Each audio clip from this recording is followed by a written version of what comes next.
సమరం వినియోగి ప్రేక్షకులకు సాదరంగా ఆహ్వానం తెలుపుతూ ఈరోజు మన స్టూడియోకి సామాజిక కార్యకర్త, కన్స్యూమర్ మూవ్మెంట్లో విపరీతంగా శ్రమించిన ఆయన, district consumer protection council member మన స్టూడియోకి వచ్చి ఉన్నారు.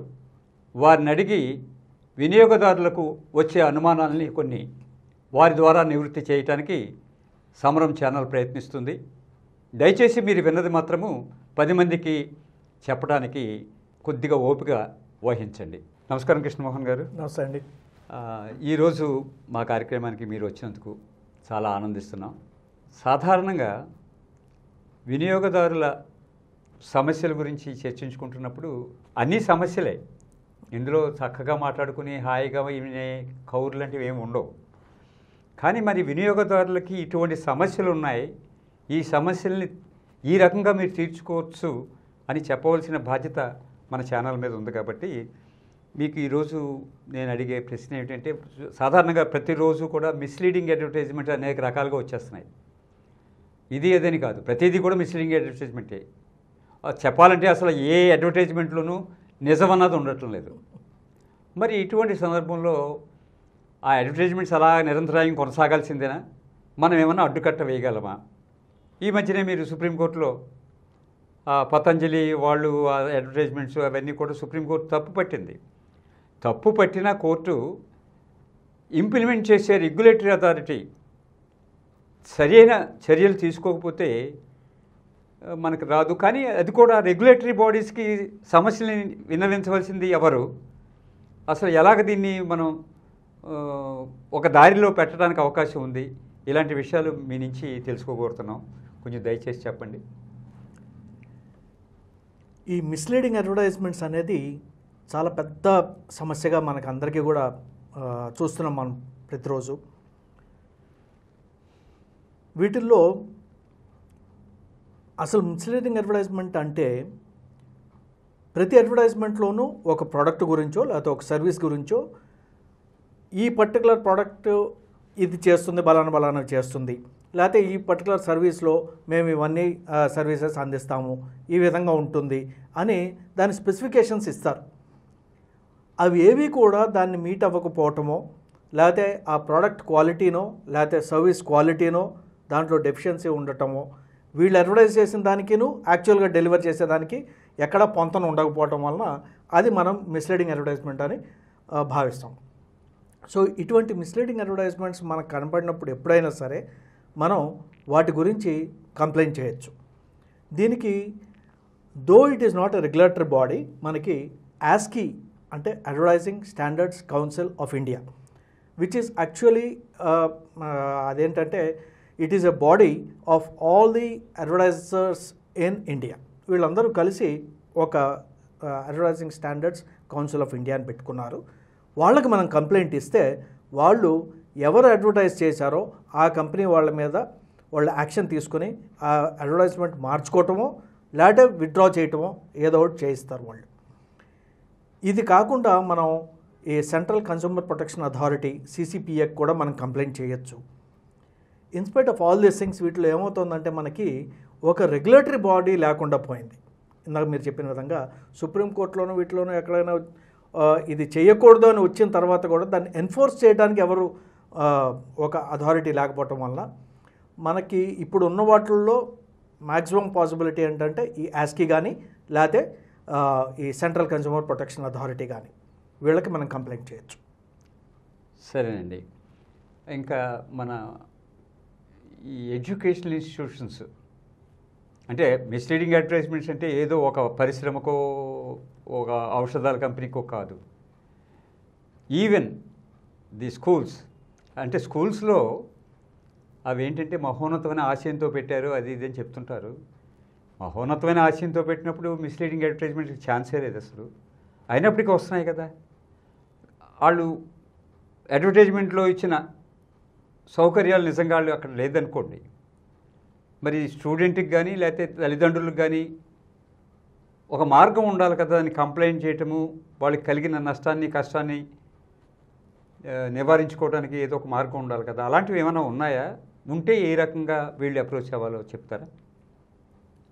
ఇందాక మనం డిస్కస్ చేసుకున్న విధంగా కేవలం ప్రోడక్ట్కో సర్వీస్కో లిమిటెడ్ అయిపోయి ఉండకుండా ఈ మిస్లీడింగ్ అడ్వర్టైజ్మెంట్స్ ఈ మధ్యకాలంలో మనకి ఈ ఎడ్యుకేషనల్ ఇన్స్టిట్యూషన్స్ కోచింగ్ సెంటర్స్లో కూడా చాలా విపరీతమైన మిస్లీడింగ్ అడ్వర్టైజ్మెంట్స్ వస్తున్నాయి.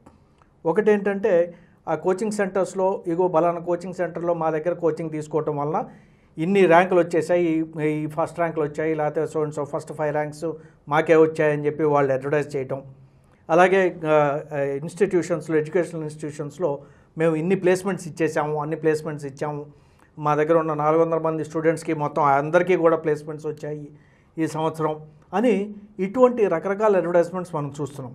ఇవన్నీ కూడా ఏవి మిస్లీడింగు ఏవి కాదు అనేది మనం నిజం నిర్ధారించుకోవాలి. కాబట్టి ఫస్ట్ ఎవరినైనా వాళ్ళ పిల్లల్ని ఎడ్యుకేషనల్ ఇన్స్టిట్యూషన్లోనో లేకపోతే కోచింగ్ సెంటర్లో చేర్పించే ముందు అడ్వర్టైజ్మెంట్కిను అక్కడ రియాలిటీకి అసలు పొంతన ఉందా లేదా చూసుకోవాల్సిన బాధ్యత మన మీద కూడా ఉంది.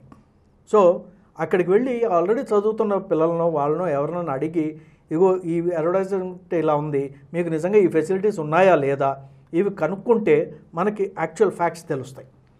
ఒకవేళ నిజంగా అటువంటి గ్యాప్ కనుక మరీ ఉంది, డెఫినెట్గా ఉంది అని అనుకుంటే మనం చేరకుండా ఉంటే చాలా బెటర్. అది లేదు ఒకవేళ ఆల్రెడీ చేరిపోయాం వాళ్ళ అడ్వర్టైజ్మెంట్ చూసి, బట్ అది మ్యాచ్ కావట్లేదు వాళ్ళు ఇచ్చిన అడ్వర్టైజ్మెంట్కి అక్కడ ఫెసిలిటీస్కి లేకపోతే ఫ్యాకల్టీకి అటువంటి మిస్ మ్యాచ్ చాలా ఎక్కువ ఉందని అనుకున్నప్పుడు మనం డిస్ట్రిక్ట్ ఎడ్యుకేషనల్ ఆఫీసర్కి కానీ లేకపోతే డిస్ట్రిక్ట్ కలెక్టర్కి కానీ ఇటువంటి వాళ్ళకి ఎవరికైనా సరే మనం ఖచ్చితంగా అప్రోచ్ అయ్యి వాళ్ళకి కంప్లైంట్ ఇవ్వచ్చు. అడ్వర్టైజ్మెంట్ మీద మనం కంప్లైంట్ ఇవ్వడానికి ఇందాక మనం అనుకున్న ఆస్కీ కానీ CCPA కానీ ఆ రెండింటికి మనం కంప్లైంట్ ఇవ్వచ్చు. వాళ్ళు డెఫినెట్గా యాక్షన్ తీసుకుంటారు దాని మీద. మరి ఇలాగే అడ్వర్టైజ్మెంట్ కాదు కానీ ఇది హాస్టల్లో వాళ్ళు హాస్టల్స్ కూడా మెయింటైన్ చేస్తారు, ఫుడ్ కానీ వాళ్ళు ఉన్నందుకు కానీ అక్కడ కూడా ఎక్కువ డబ్బు వసూలు చేస్తుంటారు.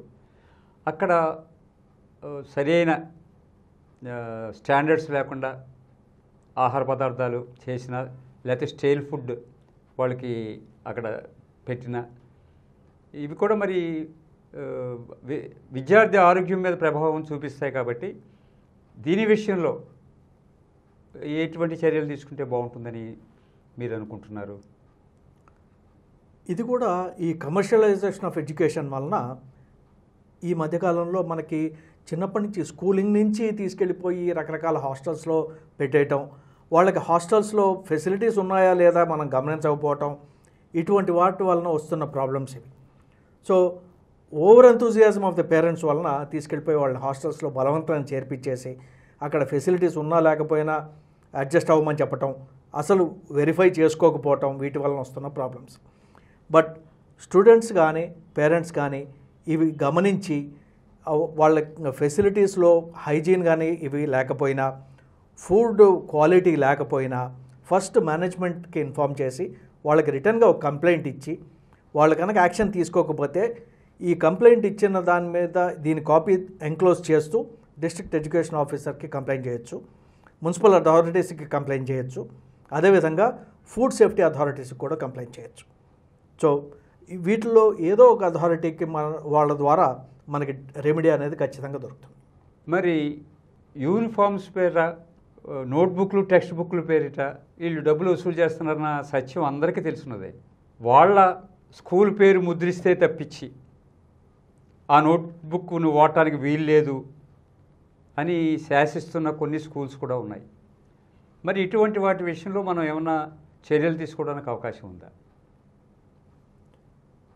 మనం వెళ్ళి ఫస్ట్ మేనేజ్మెంట్తో మాట్లాడటం, పేరెంట్స్ వెళ్ళి, లేదా ఇవాళ పేరెంట్ టీచర్స్ అసోసియేషన్స్ ఉన్నాయి. సో ఈ పేరెంట్స్ కొంతమంది కలిసి దాన్ని రెసిస్ట్ చేస్తూ ఫస్ట్ స్కూల్లో కాలేజ్ మేనేజ్మెంట్తో డిస్కస్ చేసి ఎందుకు అలౌ చేయరు, కేవలం మీ లోగో ప్రింట్ చేస్తే కానీ అది నోట్బుక్ అవ్వదా, మేము వాడుకోవడానికి వీలు లేదా, మేము ఎందుకు వాడుకోకూడదు అని చెప్పి ఫైట్ చేయాలి ఫస్ట్ మేనేజ్మెంట్తో. వాళ్ళు కనుక ఒప్పుకోకపోతే నెక్స్ట్ లెవెల్లో మనం ఎస్కలేట్ చేయాల్సింది ఎడ్యుకేషన్ ఆఫీసర్కి. సో ఐదర్ స్కూల్ ఎడ్యుకేషన్ ఆఫీసరో లేకపోతే డిస్ట్రిక్ట్ ఎడ్యుకేషన్ ఆఫీసరో లేకపోతే కాలేజియేట్ ఎడ్యుకేషన్ ఆఫీసరో ఎవరుంటే వాళ్ళకి ఆ నెక్స్ట్ లెవెల్ వాళ్ళకి ఎస్కలేట్ చేయాలి. సో ఖచ్చితంగా ఈ ప్రాబ్లమ్ని మనం ఓవర్కమ్ చేయాలంటే ఫస్ట్ మేనేజ్మెంట్తో చేయాలి, నెక్స్ట్ లెవెల్లో ఎస్కలేట్ చేసి డిస్ట్రిక్ట్ అథారిటీస్ దగ్గరికి తీసుకువెళ్ళాలి. చాలా చక్కగా వినియోగదారులకు అవగాహన కల్పించే రీతిలో మీరు ఈ కార్యక్రమంలో పాల్గొని ఎన్నో చక్కటి సలహాలు ఇచ్చారు. ధన్యవాదాలండి. ఈ కార్యక్రమం మీకు ఎంతో నచ్చింది కదా. ఇటువంటి మరిన్ని వీడియోల కోసం అనతి కాలంలోనే 20 కోట్లకు పైగా వ్యూస్ సాధించిన సమరం ఛానల్ సమర్పించు సమరం వినియోగి ఛానల్కు సబ్స్క్రైబ్ చేయండి, లైక్ చేయండి, మీ ఫ్రెండ్స్కి షేర్ చేయండి.